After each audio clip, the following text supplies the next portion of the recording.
I owe so much of my progress in learning Spanish to Pablo, but that doesn't mean I agree with him on everything.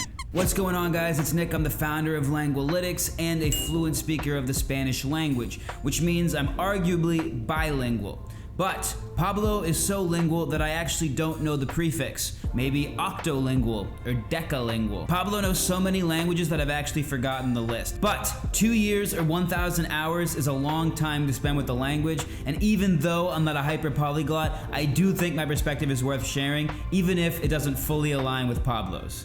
And to be clear, I'm just as critical, or maybe even more critical, of traditional learning as any other proponent of ALG. The difference is, I'm a very empirical person by nature. I'm very skeptical of rational systems, especially when they become ideologies, because I feel like a lot of theories like ALG or comprehensible input theory, when played out in real life, aren't as perfect as they look on paper. I believe the way to learn a language is through comprehensible input, but I think compelling input is way more important than it's given credit for. Feeling engaged with the content you're watching isn't talked about nearly enough for how crucial it is to language acquisition. To learn a language, in my opinion, you have to love the language. And the love of the language is more fundamental than ALG as a theory. You can sit somebody down and give them comprehensible input in a different language at a level they theoretically understand, but if they don't care, they just won't acquire the language. So if you can make somebody fall in love with the language through truly compelling experiences,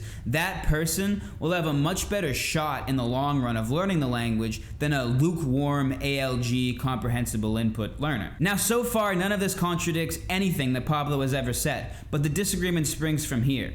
If direct translations and speaking early make you fall in love with the language, get you to that point where you feel connected and you really feel engaged with the language and you really want to learn it, then they're actually required. You're not going to spend years of your life with the language until you're fully ready to accept that language as a fundamental part of who you are. And the issue with forcing only implicit instruction and no early speech is you're potentially turning off language learners and the most crucial part of their journey, the beginning. People who already love the language and are set on dedicating however long it takes to learn it, they'll jump on ALG and they'll ride it into the sunset, like I did or like you did. But the desire of how bad you want to learn a language, that's a variable for every single person. And you can imagine that some people might need to experience the language a little bit more before they're ready to make a giant commitment like that. Because the reality is your first 50 hours of listening to comprehensible input will barely feel like progress. And that's doubly true for more difficult languages, like if you're a native English speaker learning Korean or Japanese or Chinese. People desire the feeling of progress much earlier than comprehensible input affords it. So if you can scratch that itch by learning some direct translations, by learning some grammar rules, by speaking early, then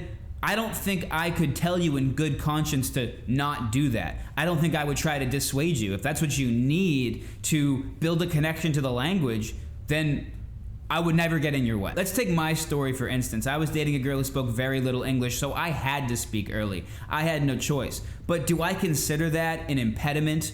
Do I think, oh man, like I really ruined my Spanish by speaking too early? No, I think all things considered, it was probably the biggest thing that kept me as obsessive as I was, that kept me so interested in getting input so I would build my fluency, that I was crazy enough to spend 2, 3, 4 hours a day taking in comprehensible input. That aspect of me speaking to my girlfriend every day can't be discounted. But don't get me wrong, I'm so input pilled. I believe the only way to acquire a language is through input. And I don't think speaking helps you directly acquire a language, but it definitely helps you indirectly acquire a language. And that's an example where the messiness of real life really interferes with the ideology of pure ALG, pure comprehensible input. Speaking unlocks more input. It also unlocks the desire to want to get more input. You will not be able to make friends nearly as easily in the language if you insist on crosstalk. Normal people really aren't crosstalking, and you don't have time to explain the ideology to every single person who who's serving you at a restaurant. Hey, I'm going to speak in English, you speak in German. That, it's not realistic. If you speak to somebody in your native language, they will answer you in your native language. You will not unlock a conversation with somebody in your target language by approaching them in your native language. You might be able to, but it's less likely. The person who speaks early is bound to feel more alive, more engaged in the language they're learning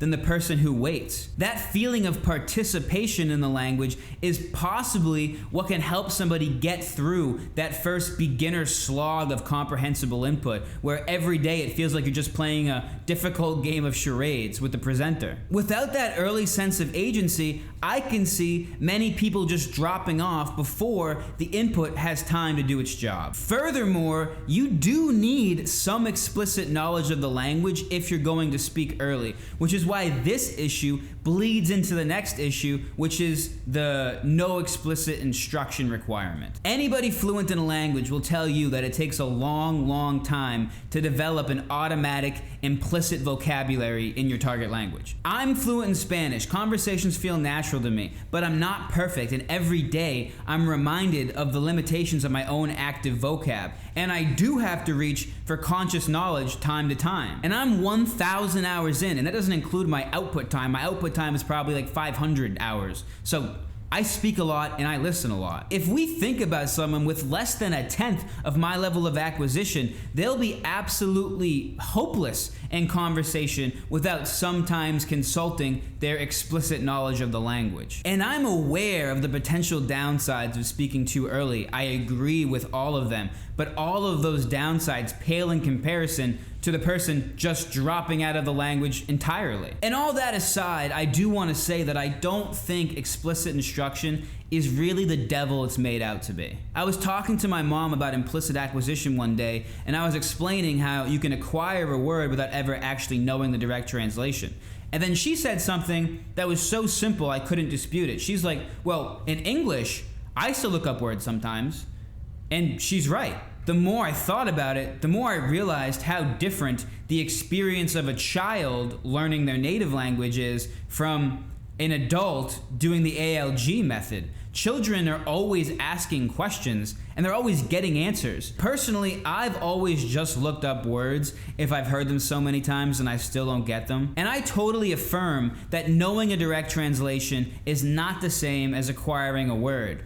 But my question would be, is the brain really so fragile it can't handle knowing the direct translation and also still perfectly acquiring the word over time? In my experience, the explicit knowledge tends to just expire as the acquisition catches up. And even if explicit knowledge does require some effort to unlearn, we do have to acknowledge that there's trade-offs. Having more conscious knowledge in the absolute beginner stages probably will help you understand input that you find more compelling, which is a pretty big trade-off. If you're going to say, you can learn a language the most optimally by implicit instruction, that can be true at the same time that the beginning stages could be made easier knowing some explicit instruction. I think we have to let the individual choose what's more important to them, because I think the majority of language learners probably care less about long-term optimization